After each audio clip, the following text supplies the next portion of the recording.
The morning sun climbed higher over Castelvetrano airfield in Sicily as July 2, 1943, dawned with the kind of heat that made metal hot to the touch.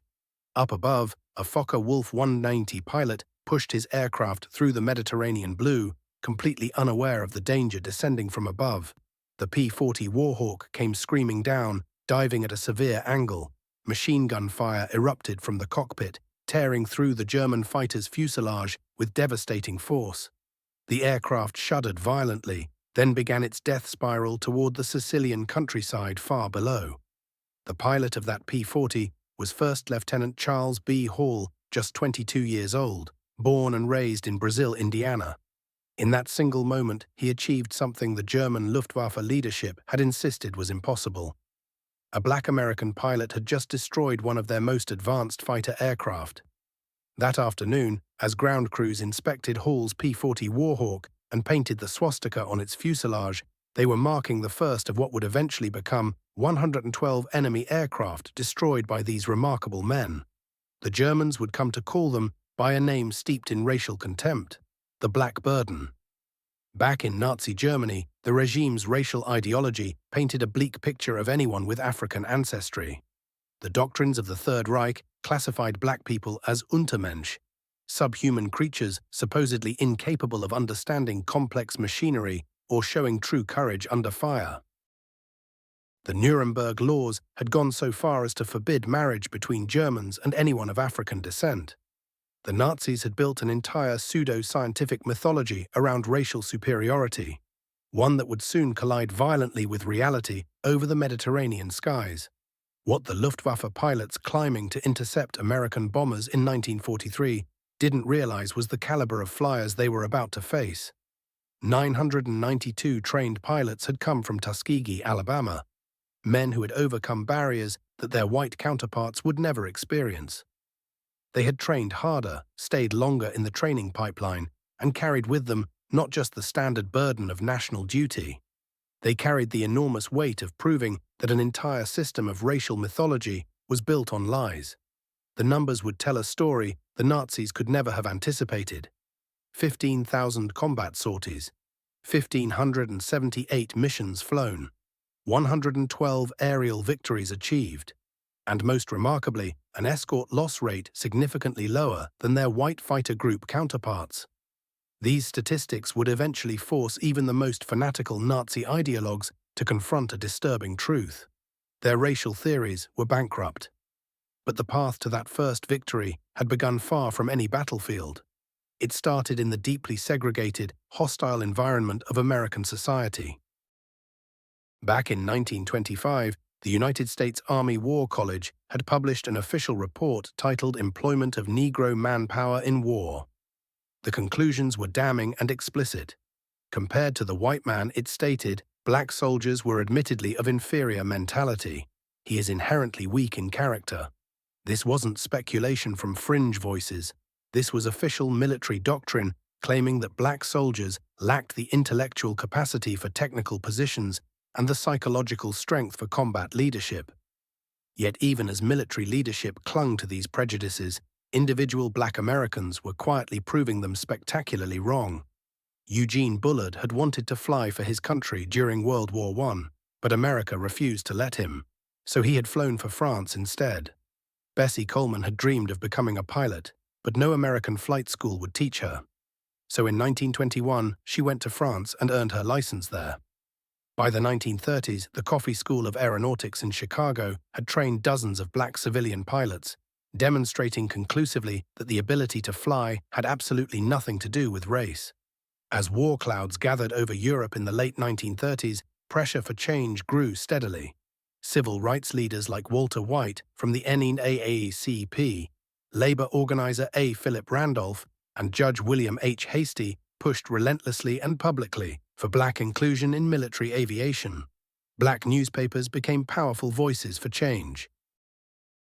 The Chicago Defender, the Pittsburgh Courier, the Baltimore Afro-American, they all hammered the Roosevelt administration with one simple, impossible-to-ignore question. How could America claim to fight for democracy and freedom abroad while denying both at home? The door finally began to open on April 3, 1939. when Senator Harry H. Schwartz inserted an amendment into Public Law 18. The language was direct and meaningful. It required the civilian pilot training program to include one or more schools designated by the Civil Aeronautics Authority, specifically for training black air pilots. It was grudging, wrapped in the language of segregation, but it represented a beginning. When Franklin Roosevelt prepared to run for an unprecedented third term in 1940, he needed black votes from the major cities in the North. Political calculation and the moral arc of history aligned. On January 16, 1941, Secretary of War Henry L. Stimson made an announcement that would echo through history. The formation of the 99th Pursuit Squadron had been authorized, an all-black flying unit. But the announcement carried a condition that revealed exactly what military leadership really thought. This would be an experiment, officials explained, a test to determine whether black Americans could even be trained as combat pilots. Captain Benjamin O. Davis, Jr. understood the weight and significance of what he had been asked to do when he took command. His father had become America's first black general, and now Benjamin Jr. carried not just his own reputation into battle, but the hopes of millions. He had endured 4 long years at West Point, where white cadets refused to speak to him except when official military protocol demanded it. Now he would lead 26 pilots of the 99th Fighter Squadron to North Africa in April 1943. They carried the aspirations of 13 million black Americans on their shoulders. The 99th arrived at Fez Tafraoui in Tunisia and were immediately attached to the 33rd Fighter Group under Colonel William W. Momier. Momier made absolutely no secret of his skepticism about black pilots. He assigned them patrol missions over the Mediterranean, deliberately keeping them away from serious combat action. It became clear that Momier wanted them to fail, and when they didn't perform spectacularly right from the start, he had precisely what he needed to make his case. Their first combat mission came on the morning of June 2, 1943, an attack on the Italian-held island of Pantelleria. As the worn P-40 Warhawks climbed steadily toward their targets, German fighters suddenly appeared on the horizon. The Tuskegee pilots held their formation tight, focused on protecting the bomber stream above them. No aircraft were shot down on either side that day, but the Germans had learned something crucial. These pilots wouldn't panic or break formation under pressure. Everything changed on July 2, 1943. Hall was flying his 8th mission that day, escorting B-25 Mitchell bombers on a strike against Castelvetrano airfield in Sicily. 2 Fokker-Wulf 190s came diving at the bomber formation with deadly intent. Hall watched the scene unfold and made his move. He spotted the 2 German fighters diving on the bombers just as they were pulling away from their target.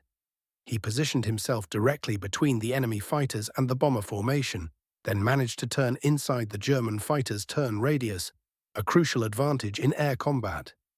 He fired a long burst from his guns and watched his tracers penetrate the second aircraft. The German fighter was turning left, but suddenly it fell away from formation and pointed straight down, plummeting toward the ground below. When Hall landed and stepped out of his cockpit, the entire airbase erupted. Black ground crews who had endured months of racial insults from white personnel finally had their answer. Hall had achieved something historic, the first aerial victory by a black American pilot in United States military history. By January 1944, the 99th had been flying combat missions for 7 months. But Colonel Momier filed a report that was deeply damaging. He claimed the pilots lacked aggressiveness in combat and recommended their removal from active operations.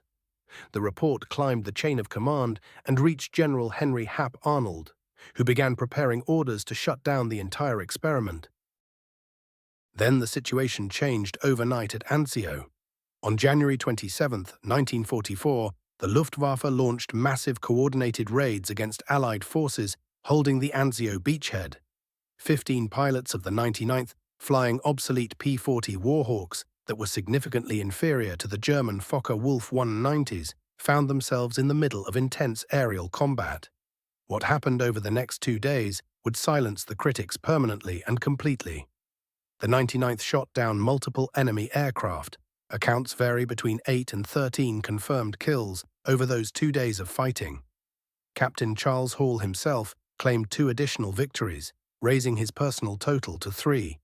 In just 48 hours of flying in equipment that was inferior to the German opposition, they had destroyed more enemy aircraft than they had managed in their entire previous 7 months of combat operations. The War Department initiated a study comparing the 99th directly with other P-40 squadrons flying the same aircraft. The conclusion was clear and undeniable. They were performing at exactly the same level as white units. The success at Anzio had proven beyond any doubt that black pilots could excel in combat when given a fair opportunity. In May 1944, the 332nd Fighter Group was officially activated, bringing together the 99th, 100th, 301st and 302nd Fighter Squadrons. They received orders that would transform them from outcasts into legends. They were attached to the 15th Air Force with a new mission, long-range bomber escort over Europe.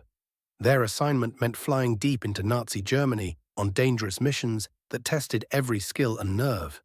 Colonel Benjamin Davis assembled his pilots at Ramatelli Airfield on Italy's Adriatic coast. He looked them in the eye and spoke words that would define their entire combat philosophy. "We cannot afford to lose bombers. Our job is not to be aces. Our job is to bring those bombers home." That directive meant one thing above all else: stay with the bombers, no matter what temptations presented themselves. In June 1944, General Nathan Twining initiated a new marking system for all fighter groups. Each would receive distinctive colors for instant recognition in the air. The 382nd received red as their identifying color, not just red noses or red wing bands, but entire tail sections painted crimson. The P-51 Mustangs with their red tails, red propeller spinners, and red nosebands became instantly recognizable at a distance. The first bomber crews to receive red tail escorts had no idea their protectors were black Americans.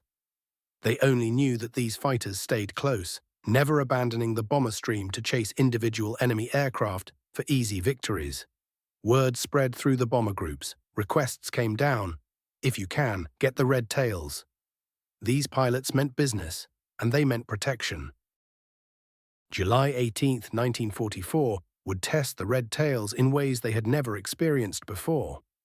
Colonel Davis led 66 Mustangs to rendezvous with heavy bombers targeting the Luftwaffe base at Memmingen in Germany. The bombers were running late, and Davis faced a critical decision. Rather than burn fuel returning to base, he ordered his fighters to orbit over enemy territory. When the bombers finally appeared, so did the Luftwaffe, approximately 100 German fighters attacking from multiple directions at once.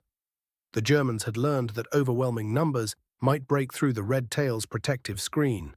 Despite fierce defensive flying by the 382nd, who claimed 11 to 12 victories that day, 15 B-17 bombers still fell to enemy fire in 20 minutes of savage, intense combat. The 392nd lost 3 pilots: Lieutenant Robert Hutton, Wellington Irving, and Alfred Brown. Critics immediately seized on the bomber losses as evidence that black pilots couldn't handle large-scale combat operations. But operational analysis revealed the actual situation. The 322nd had arrived at an impossible tactical scenario, with massive German fighter forces already engaging the bombers on all sides. They had prevented what could have been a complete disaster. By March 1945, the Luftwaffe's conventional fighter force could barely mount a serious challenge to Allied air superiority, but Germany still held one final card: the Messerschmitt Me 262. It was the world's first operational jet fighter, with a top speed of 540 miles per hour. It could outrun and outclimb any propeller-driven aircraft flying. On March 24, 1945, the 382nd Fighter Group received its most demanding assignment. They were ordered to escort bombers on a 1,600-mile round trip to Berlin itself, striking the Daimler-Benz tank factory deep inside the Nazi heartland. Intelligence warned them that Me-262s from a nearby airfield would defend the target. Colonel Davis led 43 P-51 Mustangs straight into the heart of the Reich. As they approached Berlin, Me-262 jet fighters appeared in force, the largest concentration of jet fighters ever assembled for a single interception mission. Lieutenant Roscoe Brown had studied the jet fighters' weaknesses carefully. "We knew those German jets were faster than we were," he explained. "Instead of going directly after them, We went away from them and then turned into their blind spots. Brown focused on tactics rather than speed. He pulled up at 1 Me-262 in a 15-degree climb and fired 3 long bursts from 2,000 feet at 8 o'clock to the jet fighter.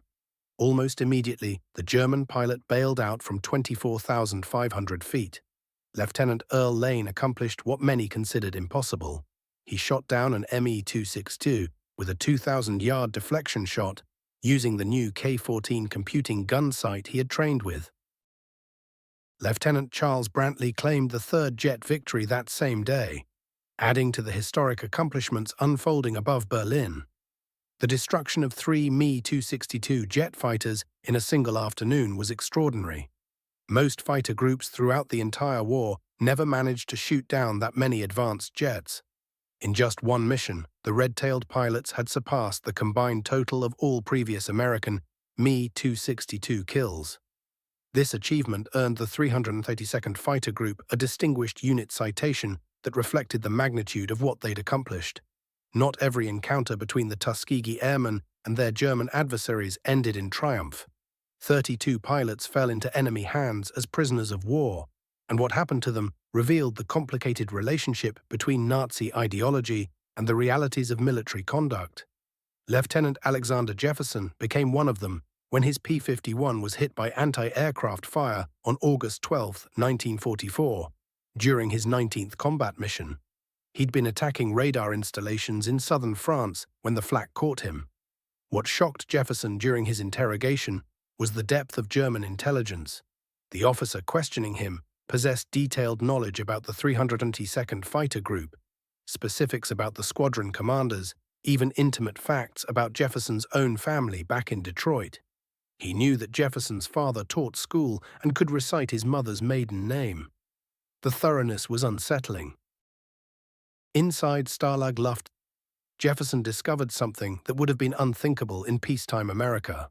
White American prisoners from bomber crews approached him with genuine gratitude, thanking him for the protection the red-tailed fighters had provided. These conversations happened naturally in a German prison camp, something impossible in the segregated United States. The contradiction wasn't lost on Jefferson. Here he was, captured behind enemy lines in a Nazi camp, treated with greater equality by white Americans than he would ever experience back home. When the war ended and Jefferson made his way back to the United States, segregation greeted him immediately at the disembarkation port. Meanwhile, the men whose lives depended on the red-tailed escorts never forgot what these pilots had done. German pilots themselves had reportedly acknowledged the skill they faced, allegedly calling the Tuskegee flyers Schwarz A. Vogel, or Black Birds. But it was the bomber crews who became the most passionate advocates. These men had witnessed death countless times, facing it every mission, and they cared only about survival and skill. They didn't care about race. The bomber crews crafted their own stories about the Red Tails, passing down accounts of their distinctive flying technique, the way they wagged their wings in greeting, how tightly they maintained formation, and most importantly, their unwavering refusal to abandon damaged bombers. They called them the Red Tail Angels, names born from gratitude and witnessed competence. The statistics proved what the bomber crews knew from experience. Air Force historian Dr. Daniel Holman conducted extensive research showing that bombers flying under 382nd Fighter Group protection lost only 27 aircraft to enemy fighters. Compare that to the average of 46 bombers lost when escorted by other P-51 groups from the 15th Air Force. The Red Tails achieved this superior protection rate while simultaneously flying some of the longest, most dangerous missions of the war. By the time the war ended, the Tuskegee Airmen had established a combat record that demolished every pre-war assumption about black military capability. The numbers told an undeniable story. They flew 1,578 combat missions. Pilots completed over 15,000 individual sorties. They provided escort protection on 179 bomber missions. 311 missions were flown in support of 15th Air Force operations. In the air, pilots destroyed 112 enemy aircraft through aerial combat. Another 150 German aircraft fell to ground attack. Then came March 24, 1945, when 3 Me-262 jet fighters were shot down in a single engagement. On the ground, they destroyed 950 rail cars, trucks, and motor vehicles, along with 254 locomotive engines. On June 25, 1944, they damaged a former Italian destroyer, the Giuseppe Missori, so severely that it couldn't be repaired. Individual pilots compiled impressive records. Lee Archer achieved 4 confirmed aerial victories. Joseph Ellsbury scored 4 kills, including 3 FW-190s on July 12, 1944. Edward Toppins recorded 4 victories. Then there was Clarence Lester, who shot down 3 enemy aircraft in a single mission on July 18, 1944. The medals and honors followed. The 382nd Fighter Group pilots earned 96 Distinguished Flying Crosses. Individual airmen received 744 air medals. Bronze Stars and Purple Hearts went to those who'd been wounded or demonstrated exceptional bravery.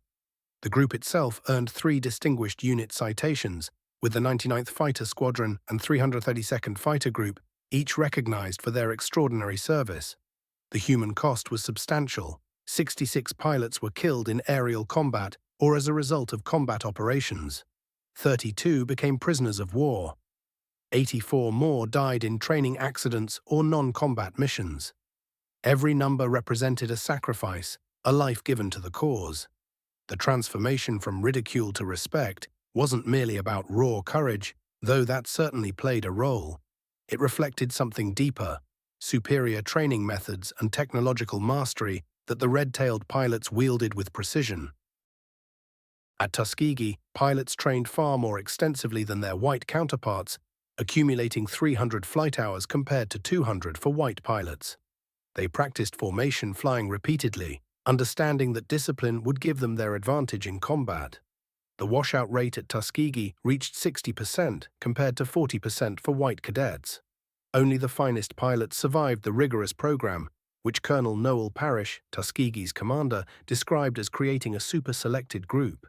The progression of aircraft assigned to them reflected their rising status. The 99th Fighter Squadron began with P-40 Warhawks, hand-me-down fighters that were already obsolete when they arrived in North Africa. These aircraft, powered by liquid-cooled Allison engines, were inferior to German Bf-109s and FW-190s in nearly every performance characteristic. Yet the Tuskegee pilots exploited the P-40's superior maneuverability and sturdy construction to compete effectively. Everything changed in July 1944 when P-51 Mustangs arrived. The North American P-51D Mustang represented the pinnacle of American aviation engineering. Its Packard-built Merlin engine achieved a top speed of 437 miles per hour. 6.50 caliber machine guns provided devastating firepower capable of destroying any aircraft. Most crucially, its range exceeded 1,600 miles with external drop tanks, allowing it to accompany bombers across the entire theater of operations. Behind every pilot who shot down a German aircraft stood a network of support personnel. Mechanics, armorers, crew chiefs, and countless others worked ceaselessly to keep the red tails flying.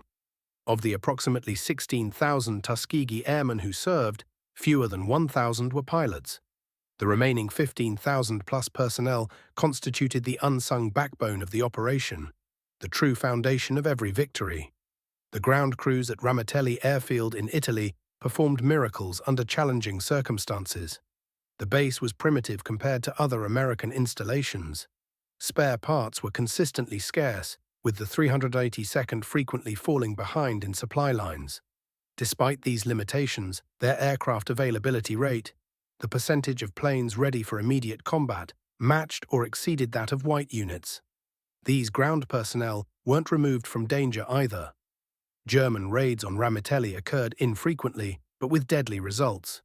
During a bombing attack on March 24, 1944, German aircraft killed several support staff members.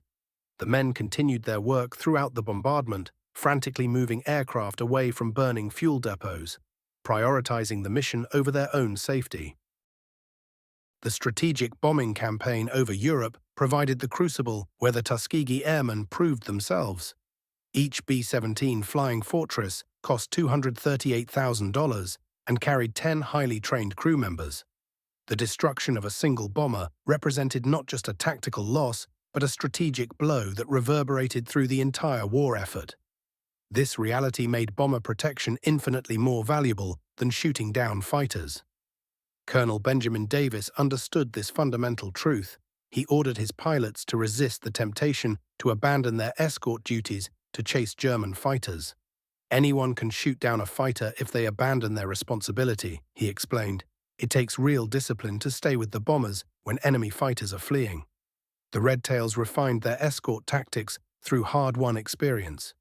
They developed a three-layer defensive system. Close escort pilots wove tightly above the bombers themselves. Medium-level escort positioned themselves to intercept incoming German fighters. High-altitude escort watched for diving attacks from above. This system demanded precision coordination and unwavering discipline. Every pilot understood his role and executed it flawlessly. The Tuskegee Airmen fought two separate wars simultaneously. They battled the Luftwaffe in the skies over Europe. They battled prejudice and racism in their own country. Their combat achievements directly challenged Nazi racial ideology while simultaneously exposing the absurdity of American segregation, proving that excellence in aerial combat transcended racial categories entirely. While Tuskegee pilots fought Germans abroad, they encountered resistance and denial at home. Their victories over Luftwaffe fighters made headlines in black newspapers, but were often downplayed or ignored by mainstream American press.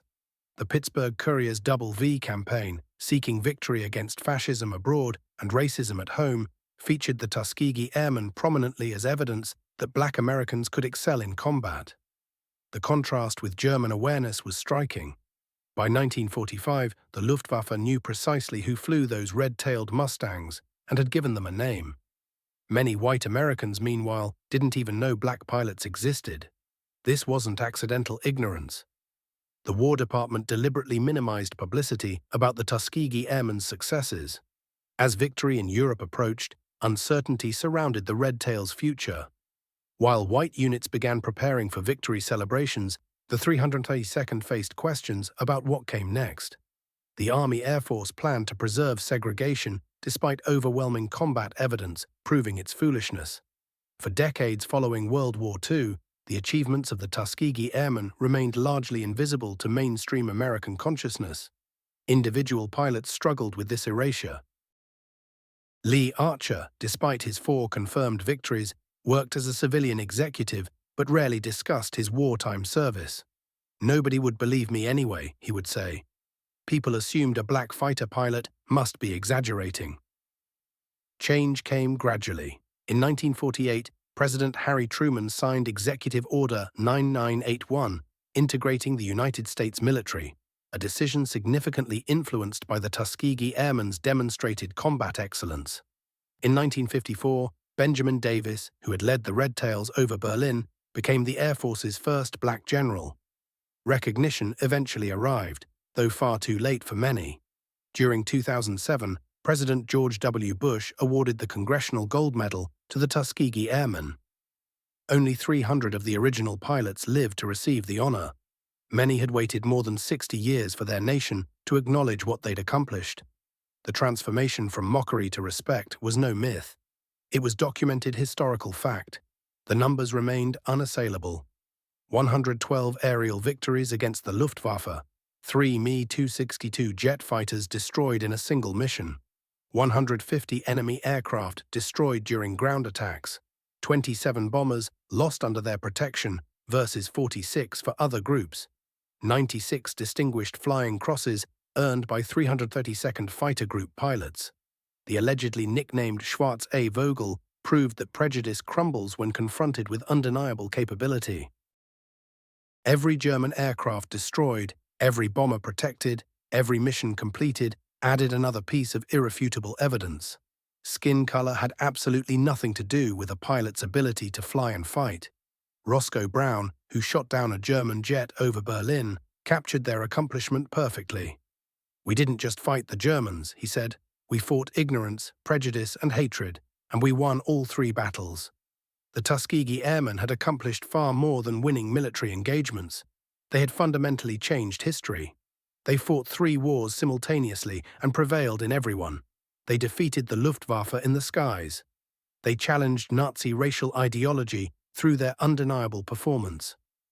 They ultimately helped dismantle American segregation through extraordinary excellence that couldn't be denied or ignored. When given the opportunity to prove themselves, the Tuskegee Airmen's achievements transformed mockery into respect, prejudice into acceptance, and enemies into witnesses of their extraordinary capability. They had shown the world what was possible when talent, determination, and courage were allowed to flourish.